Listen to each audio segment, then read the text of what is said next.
Hey there, it's Robin from Talking CFD, just popping in before the proper show just to remind you of some of the things that you can do in the Anchor app that we haven't been able to do with podcast previously. The number one of that is that you can call in to the show if you're using the app. That kind of effectively leaves us a voicemail, so when we get stuff wrong you can phone in and tell us and we can include that in the show, or we can just take it as a note and mention you, or we can maybe even call you back and get you on the show.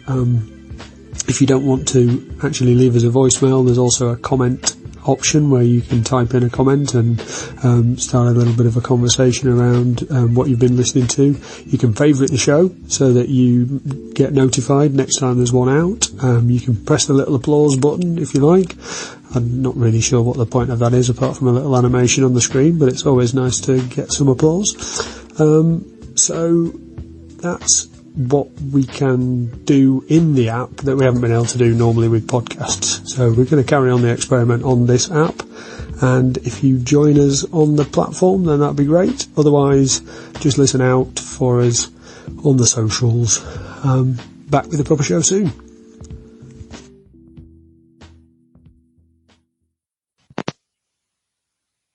Hello, Robin. Simon, how goes it? Good, how are you? Yeah, good. How has the CFD treated you this week?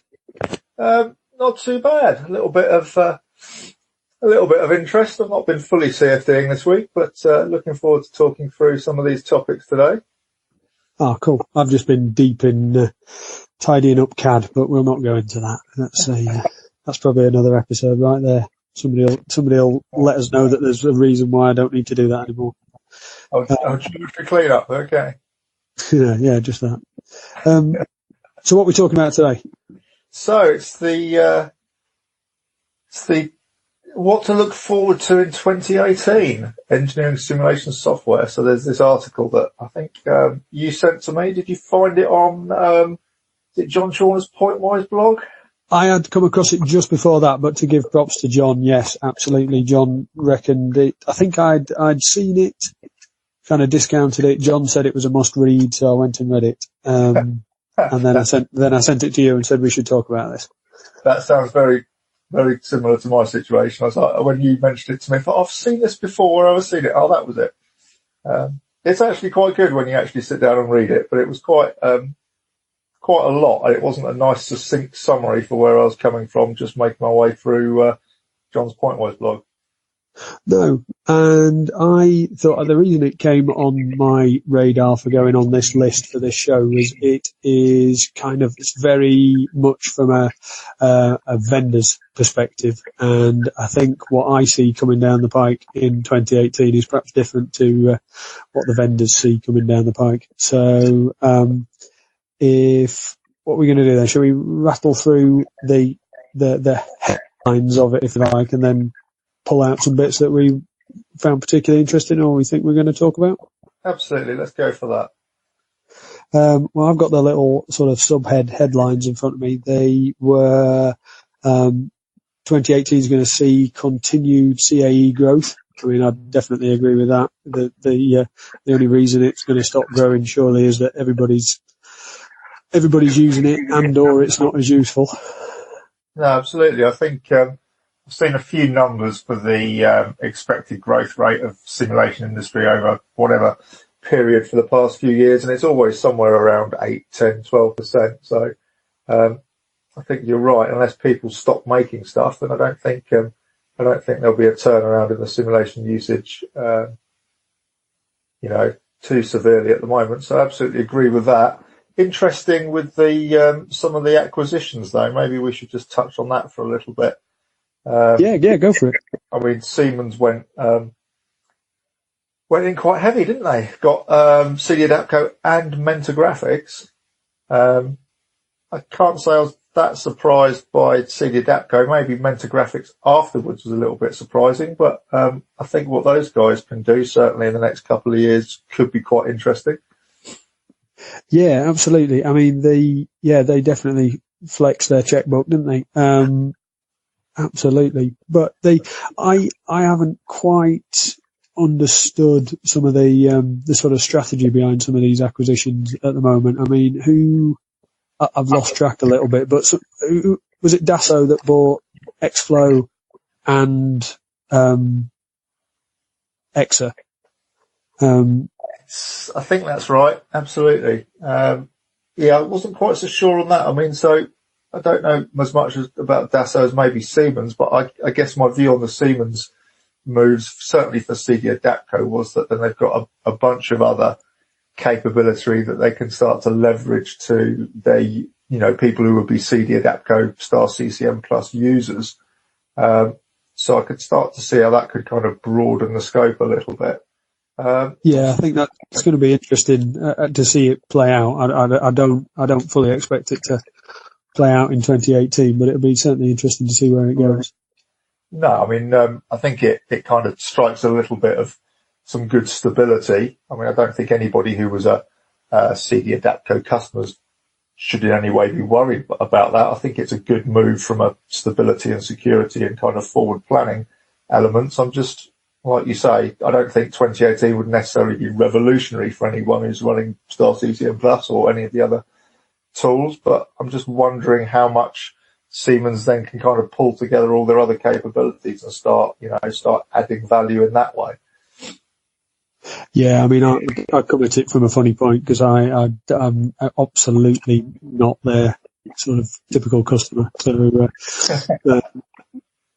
it's fun to watch the strategy from afar, but I don't think it's gonna touch me particularly. No, okay. So what else we've got on our list? A all-encompassing kind of expanding simulation with new technology, apps, and democratization tools. Now, just having a quick look at our list of possible future shows, I think there's a big one on democratization. So we'll probably not end up going too deep on that. I don't know what you thought to that kind of thing. Yeah. No, I think we could certainly have a good episode talking about it. I know I've got quite a few thoughts and feelings on the subject, but I guess certainly from this article, the thing that I liked in the first paragraph under that heading, they're talking about making simulation more pervasive, which is great. And the first thing to do there is make simulation usable by non-experts, which I think is, for me, what most people are talking about when they talk about democratization. Yeah. But then the next point is the bit that always jumps out at me, and they, for me, quite correctly say, you've then got to ensure that there's a steady supply of experts to verify the work of others. So I think that's an important thing that you don't always see discussed or communicated when people are talking about democratization. And there's a lot of dynamics there that I think we can dig into in terms of, okay, how does that work if your target is putting relatively complicated tools into the hands of people who don't have familiarity, which is a great thing. But then how do you make sure that the output from those people using those tools is meeting your business or your technical needs or whatever else? I think there's, quite a lot of thinking to be done there to make sure that there's not, not some cock-ups that don't have businesses over by, trying to push on with this approach without having a good think about how you make sure everything's being run correctly. Yeah, I mean, it sort of struck me a little bit like if you cast your mind back, I don't know, I mean, we go back to similar places at similar times, but what was affectionately known as a mesh monkey. So somebody who only did meshing, and that was all they did, and then they passed it off after that for somebody else to do the good stuff. It was generally a junior who just started. It seemed like the inverse of that. So everybody can do almost everything with the CFD tool, but then there's some head honcho right at the top, just checking everything's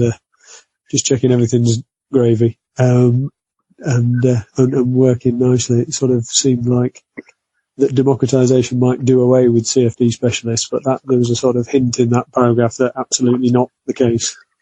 No, so I agree with all of that, and the old mesh monkey made me giggle. What was the famous quote? I may as well be meshing toilet seats. Some of our previous colleagues might have shared with us.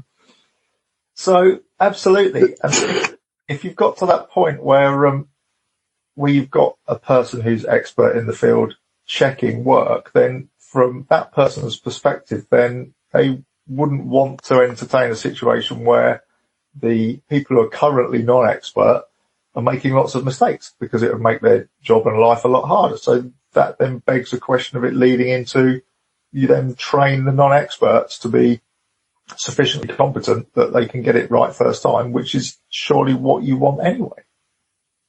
Yeah, absolutely. The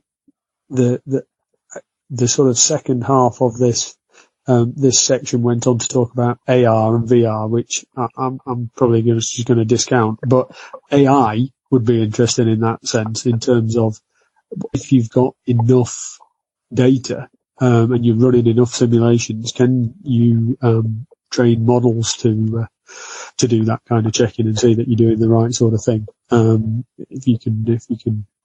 If you've got enough data to be able to train those models. I don't know. AR and VR, that ain't happening this year. Not in my house anyway.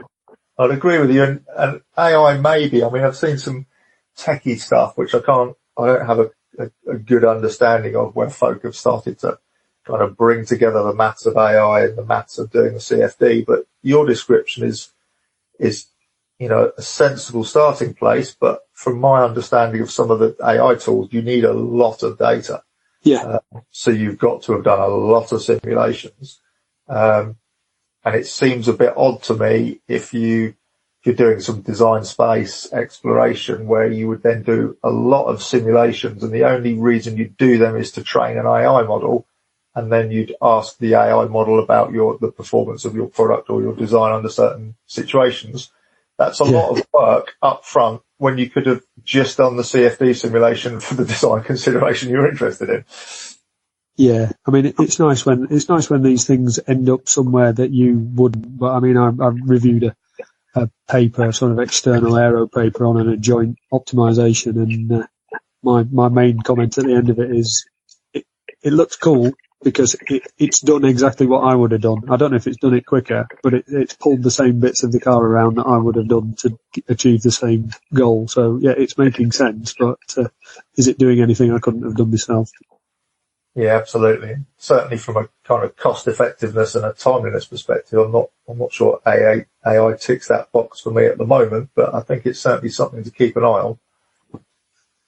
The next one was, again, something that I think we had down on the list for talking about in another episode, but it's definitely worth touching on here, and that was that ANSYS Discovery Live will make more waves in 2018.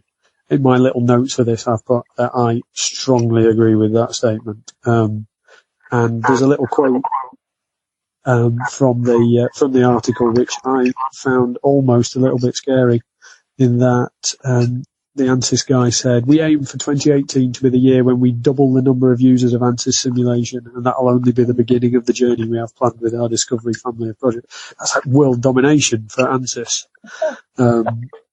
But I mean, what do you think? What do you make of of that? I have to say, I'm not. Nor that's probably the most impressive thing I've seen ANSYS do for a very long time. For me personally, I was actually quite taken aback when I saw the demos last year. I think it was, the real time feedback was impressive. It was across a range of physics. There was a little bit of external aero in there. I think there was some thermal stuff and some structural models in there. So, just in terms of the speed at which it was turning around responses to the inputs, and the fact that you could then conceive of having, I'm guessing, a reasonably spec'd workstation with, maybe a handful of GPUs and, something that's not terribly expensive in terms of hardware terms. In terms of hardware, super productive. Sat in your design office, and then, you've got a bunch of designers working on stuff, and they're like, well, okay, here's the first concept. And then you sit everybody around the desk and you literally just play with your design and see what happens. Yeah. But I think it could be incredibly powerful. Yeah, absolutely. I've got quite a few things to say on that. I think not specifically about the actual tool, but what it kind of indicates to me for the market and what's going on. And yeah, I think it's fascinating. If we get a chance, we'll have a proper episode on that. The next one was simulation app usage will accelerate quickly in 2018. I've got kind of no argument with that. I don't imagine it won't continue to increase. I think it's probably from a fairly low base relative to entire, in CFD particularly. I mean, this is across all simulation, so maybe it's more pervasive in other areas, but in CFD, I don't see why it wouldn't increase. So I can't argue with the spirit of the sentiment of that headline, but I'm not sure it's that meaningful in terms of the size of the market. No, maybe not, but I mean, for me, it's kind of tied into this democratization piece of having some well-defined models or sub-models that non-expert analysts would then be able to use in association with their particular consideration. So I think there was maybe a comment in the article or somewhere else I've seen. So people on production lines where they've got a particular physical process that they need to understand and be aware of, then you can have an app that can only simulate that particular process.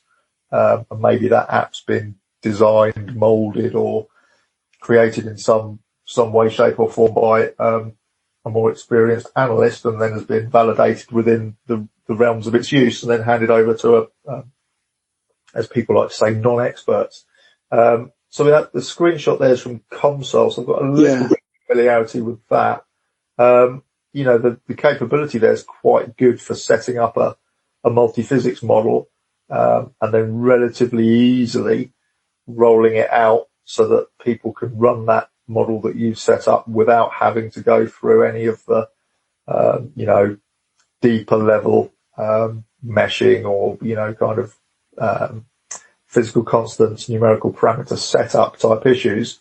They just deal, in simple terms, flow rates, forces, dimensions, and things like that. So, I think I kind of agree it would accelerate quickly. I agree with you that maybe it's not something that's, particularly widespread at the moment. I guess for me, it's something that would probably happen in the larger companies and the bigger industries where you've got some good grounds for it happening. I don't think the smaller guys are going to really see the value at the moment. So interested to see how it goes, but I think it's back to your point about this being a kind of supplier driven view. I think it's something that most of the big players are offering. But I think it's only something that they would then see internally through how their customers are using their software. I don't think it's necessarily something that would be making big waves outside of whatever relationship you've got with your simulation software supplier.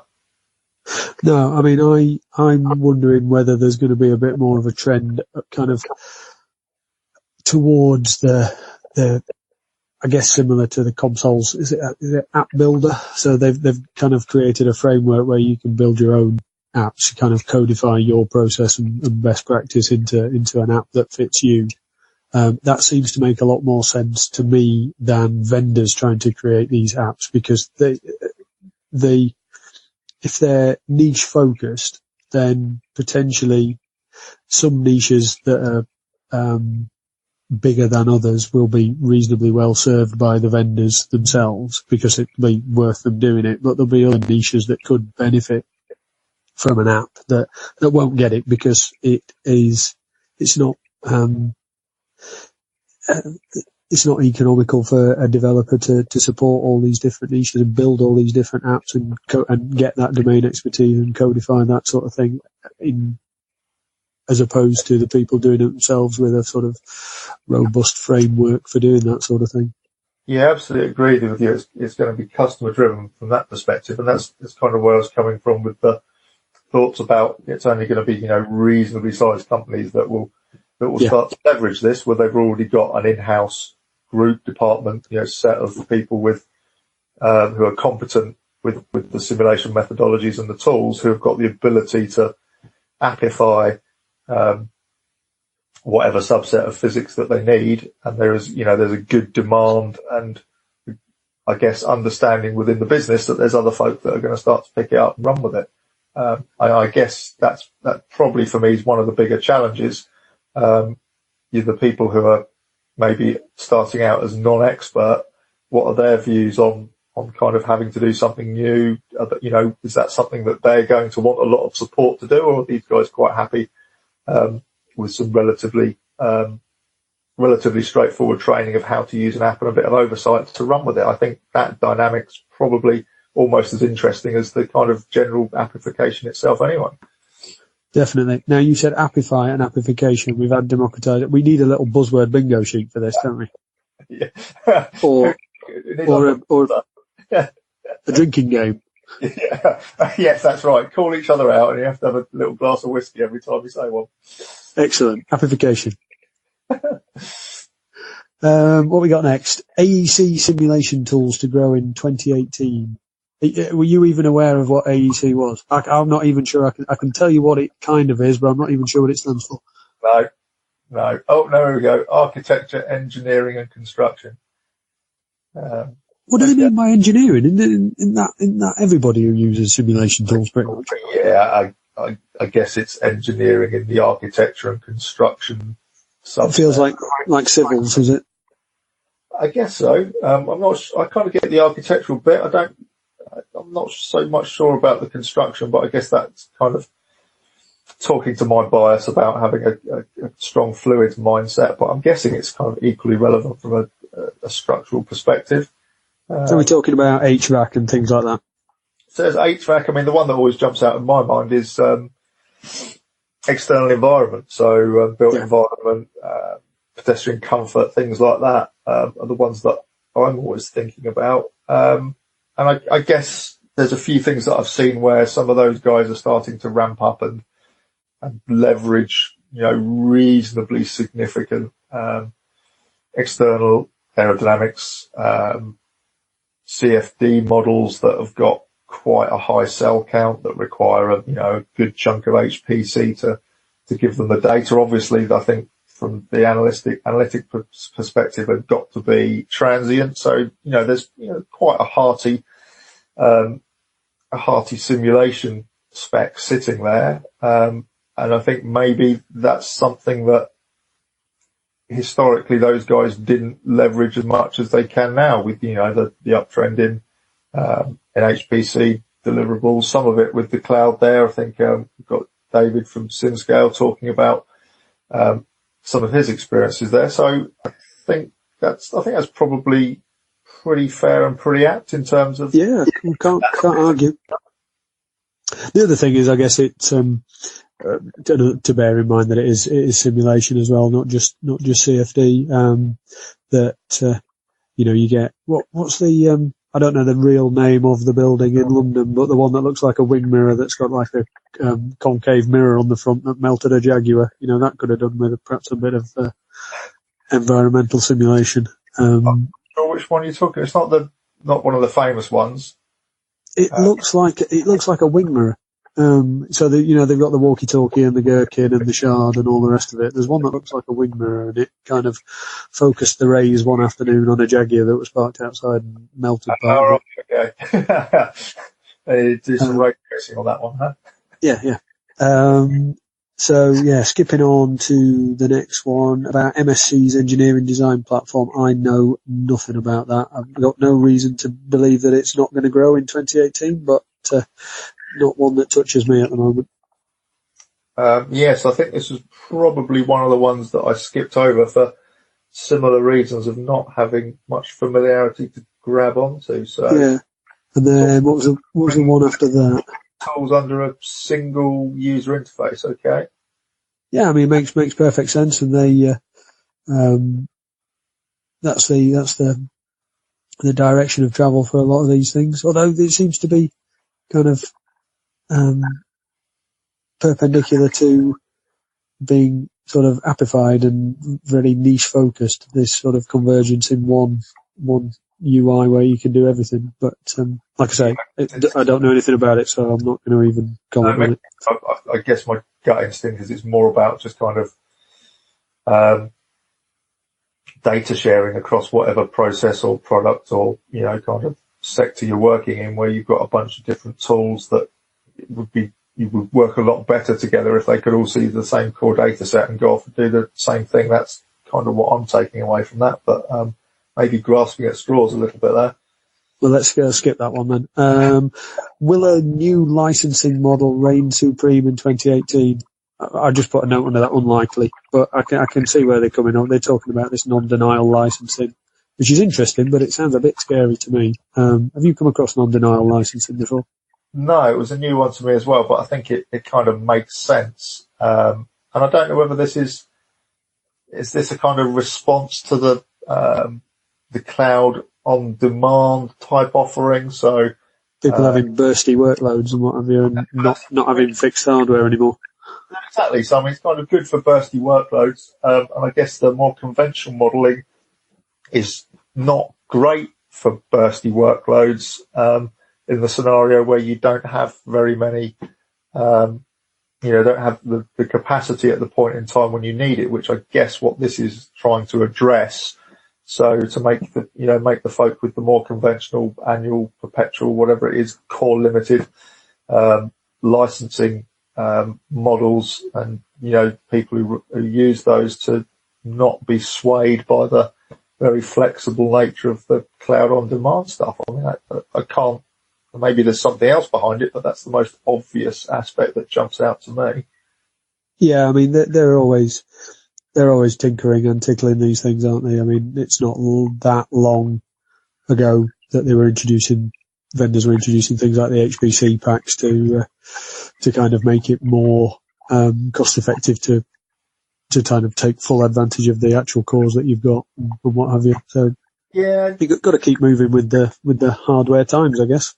They have. I mean, I guess it's kind of part of the mindset. I think. I mean, you and I are both quite comfortable in the open source, open foamy world, and I think we've got a week to have a chat about that. But the whole licensing model, just because I'm so familiar and comfortable with that open source approach, the whole kind of serial and then parallel license schemes that a lot of people still utilise. I still struggle with that from a kind of implementation, cost, time, efficiency perspective. But I mean, that's just my personal view.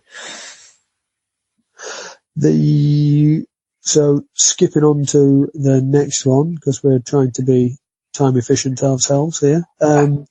Digital twin to become ubiquitous in simulation industry. It's not even widespread, so ubiquitous is perhaps a stretch, I think.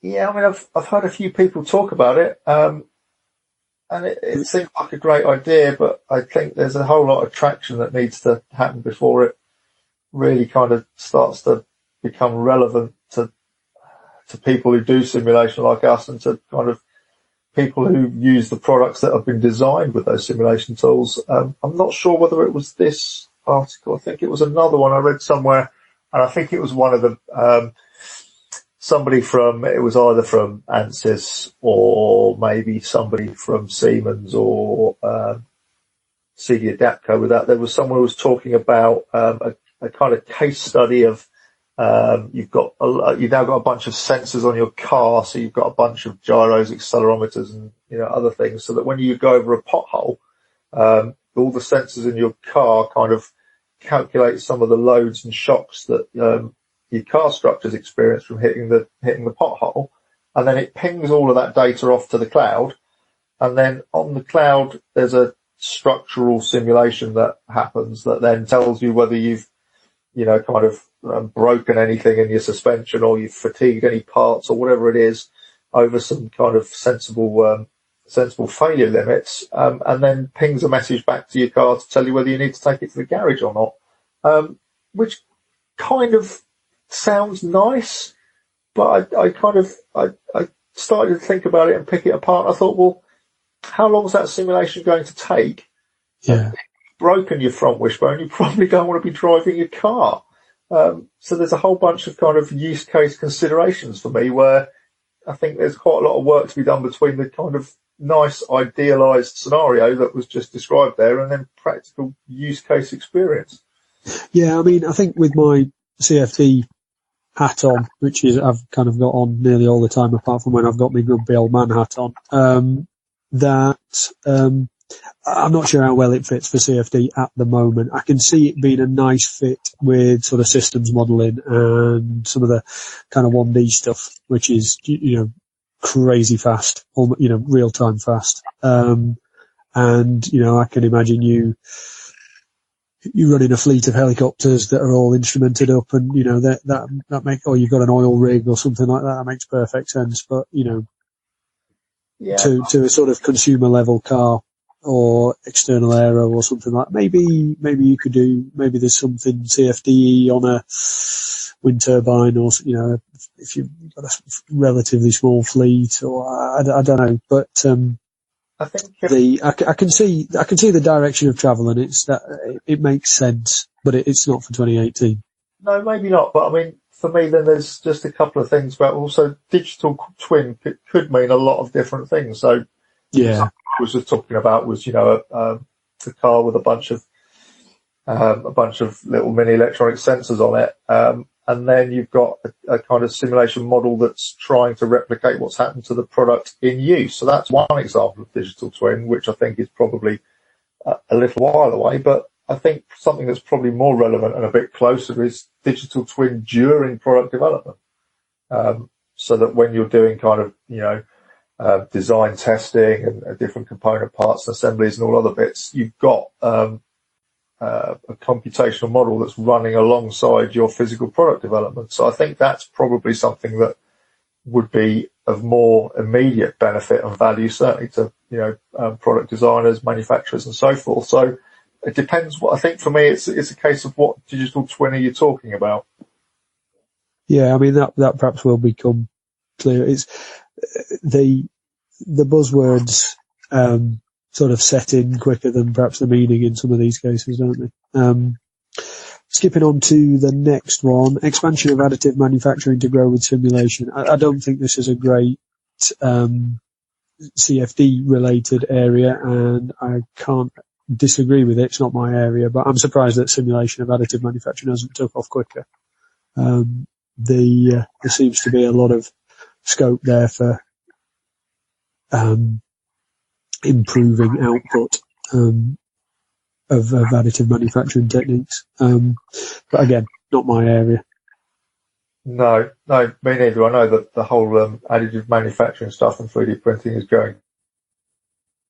Like you say, why simulation wouldn't play a valuable part in that progress, I don't know. Yeah, it's got to.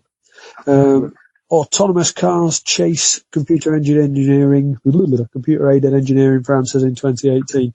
I didn't see that there was much implication for CFD there. I mean, it got mentioned because a lot of the auto manufacturers are already kind of heavily invested in certainly at a trust level in CFD at product development time and things like that. But I'm not sure that CFD is going to have much impact in that area, particularly regarding autonomous cars. No, I guess the only one is kind of, I think they touched there on kind of multi-body dynamics for kind of car behaviour. Yeah. And so they're kind of suggesting there's a link to then a nice AI tool set that's driving your car for you that then understands how your car's going to behave if it kind of tries to take itself around a corner a bit too quickly. I mean, the main implication for me was with the self-driving car is that I'll have more hours for meshing, really. More hours for cleaning up CAD. Well, I'm glad you mentioned it. I was about to say, yeah, tidy up your surfaces. Sure. What we got? The last one. We're not doing too bad for time either. Cloud is king for SMB simulation. I can't argue with that because that's all I do. But what's on the horizon, they ask. And they make some interesting points about some of the new hardware that is coming down the track, driving development of new algorithms. I think that's going to be critical in the near future. Maybe not this year, maybe not next year, but definitely I think people are with legacy codes who aren't paying attention or are struggling to adapt to some of these new techniques are potentially going to be high and dry. Could well become irrelevant. That's me being hyperbolic. No, I think you're right. I mean, there's a definitive risk there. I mean, I think GPUs are one of the things that we've chatted about in the past, and we want to spend another episode having a good dig around how that's going to change some of the capability of delivery certainly from a CFD perspective. I guess the thing in my mind is, even with that kind of potential increase in capability through a GPU, or that being delivered through the cloud, is obviously a good model for that. So you don't have to go out and buy a whole bunch of GPUs and the usual upkeep and maintenance stuff. I don't know how much of a benefit, just if we were thinking solely about productivity, would you have to see for people like you to then actually move away from your current model, if you could still deliver to your customers what they were after in terms of your current setup, which might not be GPU based. So I guess I'm struggling to see where the snap driver comes from. The capability might be there, but then it needs folks to grab hold of it and start pushing it out into the marketplace for it to really get some kind of movement in that direction. Yeah, I mean, you're absolutely right. There's definitely an element, when I'm looking at these things, of, what's the phrase? Shiny object syndrome. Oh, that looks nice. I want to play with that.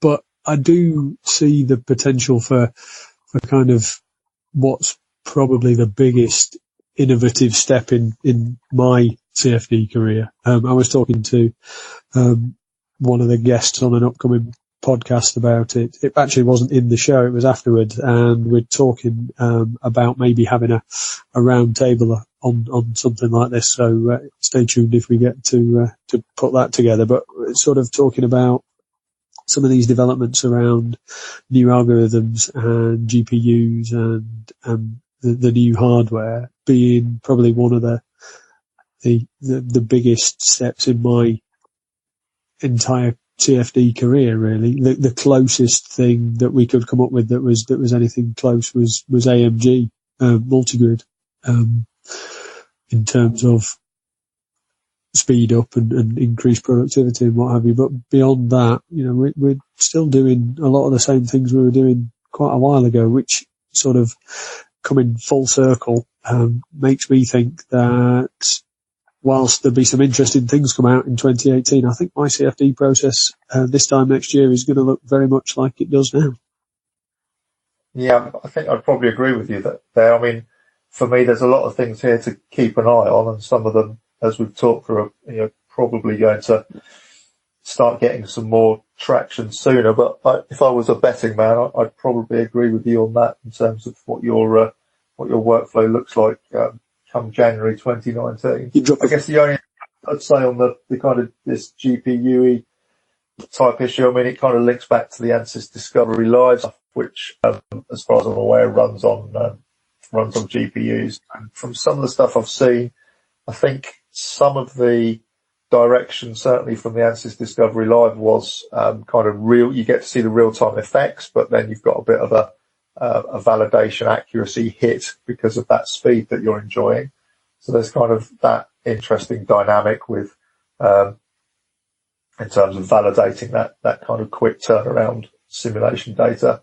And the other stuff you've just been talking about with the more interesting algorithms, the GPU. So there's the PyFR stuff out of Imperial College that looks pretty neat. Yeah, the high fidelity stuff.